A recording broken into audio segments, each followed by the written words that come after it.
नमस्कार, स्वागत है एक बार फिर से आपका टीसीएस पाठशाला यूट्यूब चैनल पे।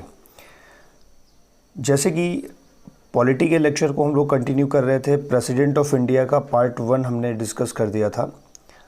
आज उसी के आगे पार्ट 2 का चर्चा हम लोग करेंगे। पार्ट 2 के डिस्कशंस पे आगे बढ़ेंगे। आपको याद हो कि हम लोगों ने आर्टिकल 60 तक डिस्कशन कर लिया था, जहाँ पे हम लोगों ने डिस्कस किया था कि प्रेसिडेंट को ओथ कौन दिलाता है, प्रेसिडेंट को शपथ कौन दिलाता है। ठीक है, आज की कहानी हम लोग आर्टिकल 61 से स्टार्ट करेंगे।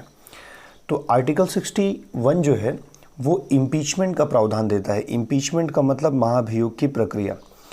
राष्ट्रपति को हटाने के लिए एक प्रकार का प्रक्रिया है जिसके माध्यम से राष्ट्रपति को हटाया जा सकता है। एक तो राष्ट्रपति जब चाहे वो रिज़ाइन कर सकता है और वो किसको, उपराष्ट्रपति को रेजिग्नेशन दे करके अपने पद को छोड़ सकता है। अन्यथा उस पर अनुच्छेद 61 के अनुसार एक प्रक्रिया लगाई जा सकती है जिसे महाभियोग की प्रक्रिया कहते हैं।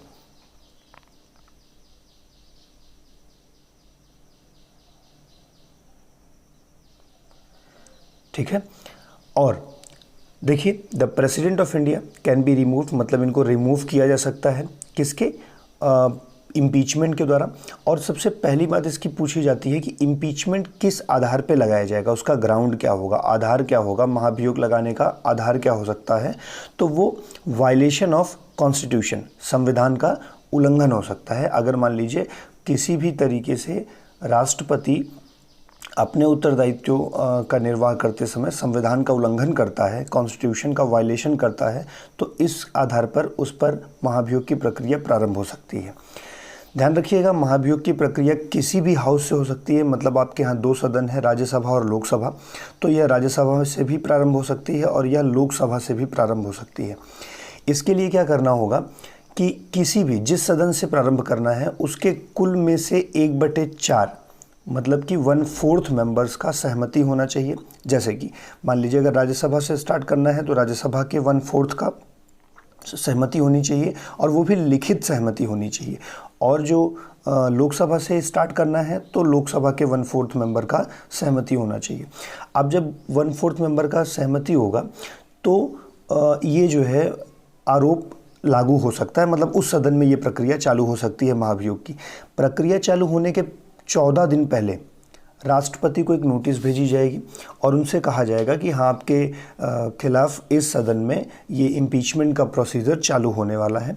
प्रेसिडेंट चाहे तो खुद भी आ सकता है अपने आप को डिफेंड करने के लिए, या अपने किसी एक मेंबर को भेज सकता है जो उसके पार्ट को वहाँ पर रखे। तो इस तरीके से देखा जाए तो प्रेसिडेंट जो है वो स्वयं या अपने प्रतिनिधि के माध्यम से अपनी बात रखवा सकता है। अगर मान लीजिए ये जो रेजोल्यूशन है वो 2/3 मेजॉरिटी से, मतलब 2/3 का मतलब कुल जितने मेंबर हैं उनका 2/3 एक हाउस से पास हो जाता है तो ये दूसरे हाउस में जाएगा। मान लीजिए राज्यसभा से प्रारंभ हुआ तो राज्यसभा से प्रारंभ होगा तो फिर ये लोकसभा में जाएगा पास होकर के। और उसके बाद ध्यान रखिएगा, जब जो दूसरे सदन में जाएगा तो जो सेकंड हाउस होगा वो पहले हाउस ने जो आरोप लगाए हैं, जिस आधार पर भाई कुछ ना कुछ कहेगा ना कि यहाँ पे इस कारण से वायलेशन किया है, तो उसके लिए कमेटीज़ बना करके उसकी जांच पड़ताल कर सकता है। एक क्वेश्चन ये भी पूछा जाता है कि कौन सा सदन आरोपों की जांच पड़ताल करता है या उसके लिए कमेटी बनाता है। तो सेकंड हाउस जो होगा, जहाँ पे इनिशिएट किया जाएगा वो जांच पड़ताल नहीं करेगा, वो तो इम्पीच करेगा, मतलब वो आरोप लगाएगा, और दूसरा सदन जो होगा वो उसकी जांच पड़ताल करेगा।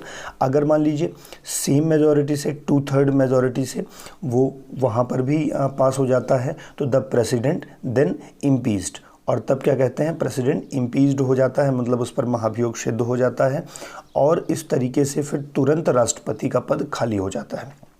ध्यान रखिएगा कि जितने भी लोकसभा और राज्यसभा के मेंबर होते हैं वो सब इम्पीचमेंट में भाग लेते हैं। आपको कभी कभी परेशान कर सकता है कि only nominated member, only elected member, ठीक है ना।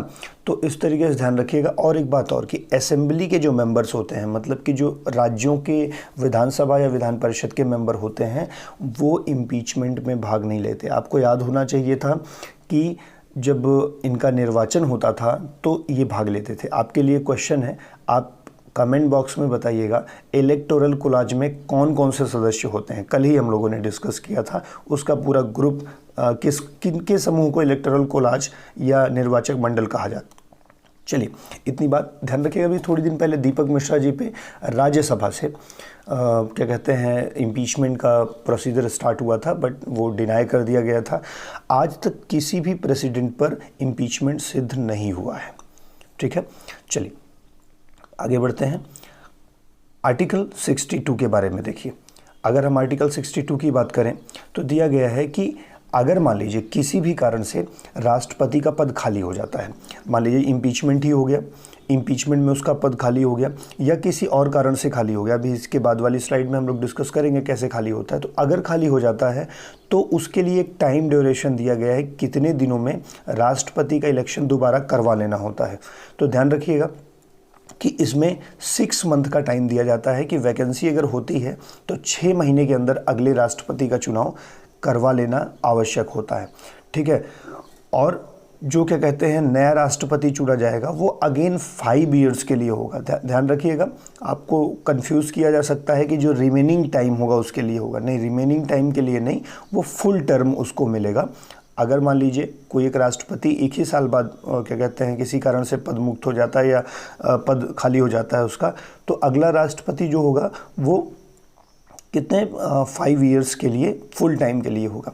एक क्वेश्चन आपके लिए है, आप बताइएगा, कुछ बच्चों ने कल बताया भी था और एक बार आप रिवाइज भी कर लीजिएगा। वर्तमान में जो बोबड़े जी हैं आपके, बोबड़े, ये रामनाथ कोविंद जी हैं, CGI पे चले गए, जो क्या कहते हैं रामनाथ कोविंद जी हैं, ये किस नंबर के प्रेसिडेंट है, आप मुझे कमेंट करके बताइएगा।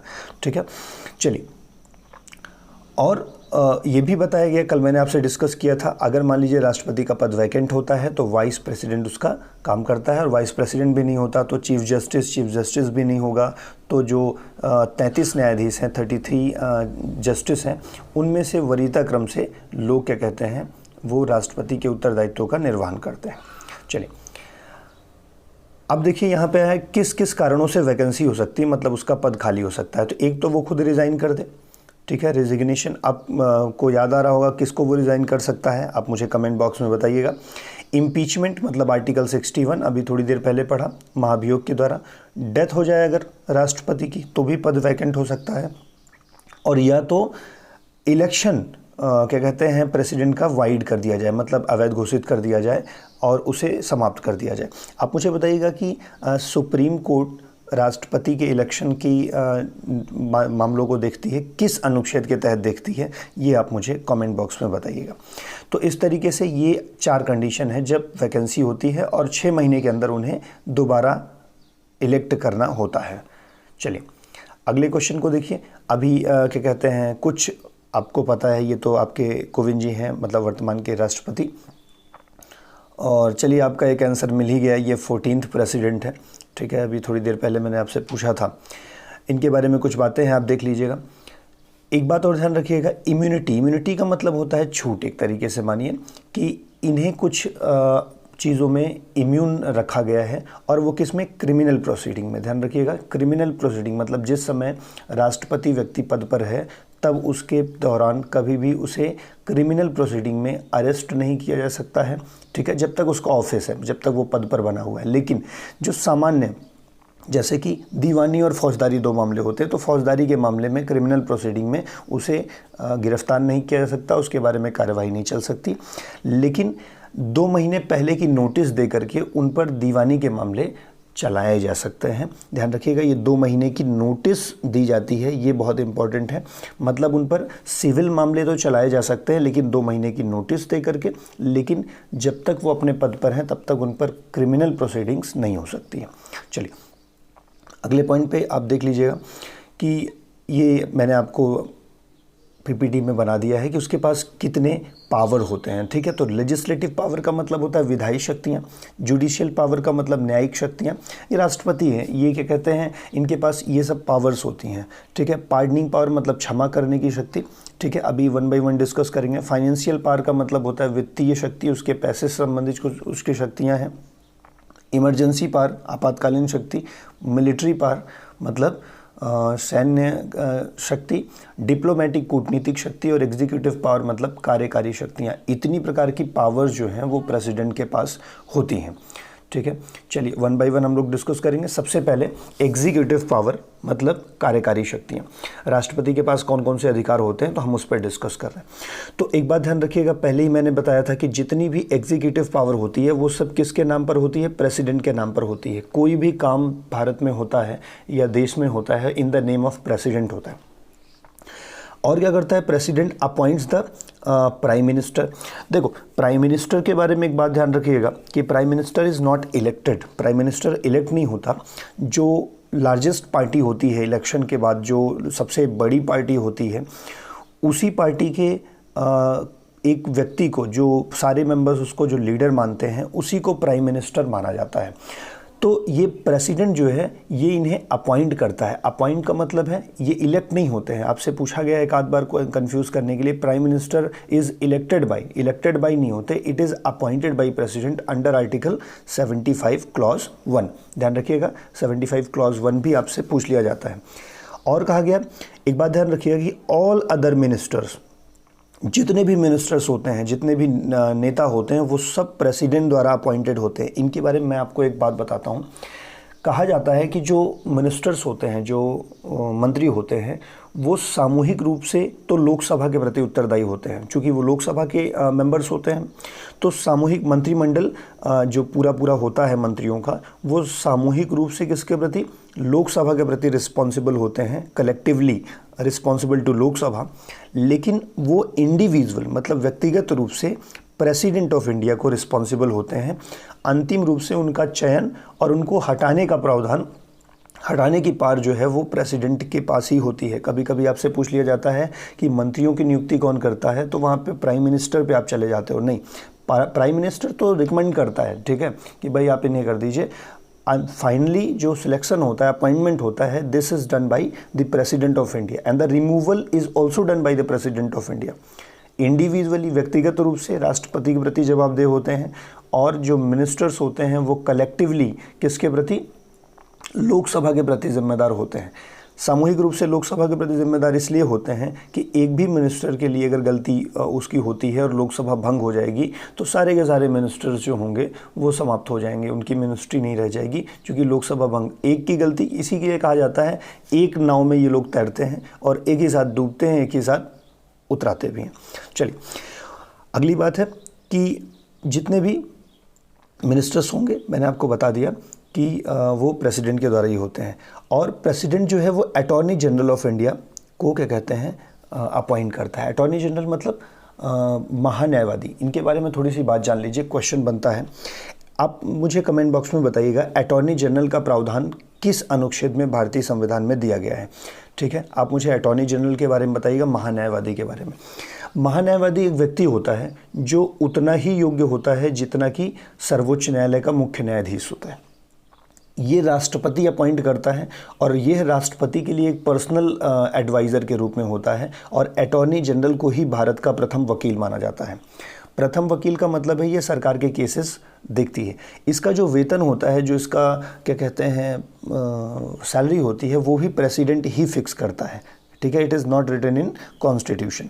तो अटॉर्नी जनरल ऑफ इंडिया राष्ट्रपति नियुक्त करता है, ये भारत का प्रथम वकील होता है। ठीक है, एक बात और ध्यान रखिएगा कि ये कहीं पर भी केसेस को लड़ सकता है। मतलब ये कहीं पर भारत के किसी भी केस में, किसी भी कोर्ट में जाकर के केसेस को लड़ सकता है, लेकिन ये सरकार के विरुद्ध कभी भी केस नहीं लड़ेगा।